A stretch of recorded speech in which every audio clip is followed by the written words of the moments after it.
चितेगाव शामवाडी येथे सीसीटीव्ही कॅमेऱ्यांचे थाटात लोकार्पण, सुरक्षिततेसाठी ग्रामपंचायतीचा पुढाकार। चाळीसगाव तालुक्यातील ग्रुप ग्रामपंचायत चितेगाव शामवाडी येथे गावाच्या सुरक्षिततेसाठी बसवण्यात आलेल्या 8 सीसीटीव्ही कॅमेऱ्यांचे लोकार्पण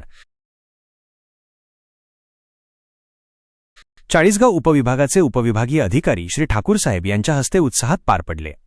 कार्यक्रमाच्या अध्यक्षस्थानी चाळीसगाव ग्रामीण पोलीस स्टेशनचे सहाय्यक पोलीस निरीक्षक श्री नितीन पाटील होते। ग्रामपंचायत निधीतून सरपंच, उपसरपंच व सदस्यांच्या एकमताने हा प्रकल्प पूर्ण करण्यात आला आहे। यावेळी उपविभागीय अधिकारी ठाकूर यांनी सीसीटीव्हीचे महत्त्व सांगून कायदा व सुव्यवस्था राखण्यासाठी तांत्रिक मदतीचा वापर कौतुकास्पद असल्याचे नमूद केले। कार्यक्रमाची ठळक वैशिष्ट्ये, प्रस्तावना व स्वागत। पोलीस पाटील श्रीकृष्ण भोसले यांनी कार्यक्रमाची सुरुवात केली।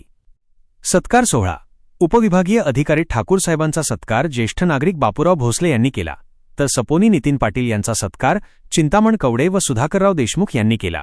उपस्थिती या प्रंगी ग्रामविकास अधिकारी सौ सुनीता चौधरी, सरपंच सौ प्रभावती गायकवाड, माजी सरपंच रावसाहेब भोसले, दीपक कवडे, भगवान भोसले, सुनील मोरे, बापू पवार यांसह विवेक भोसले, संदीप शितोळे, योगेश ठाकरे, अनंतराव भोसले, शेखर गायकवाड, कैलास मोरे, भैया गायकवाड, शरद सोनवणे, बापू मरसाळे, बिपिन गायकवाड व ग्रामस्थ मोठ्या संख्येने उपस्थित होते।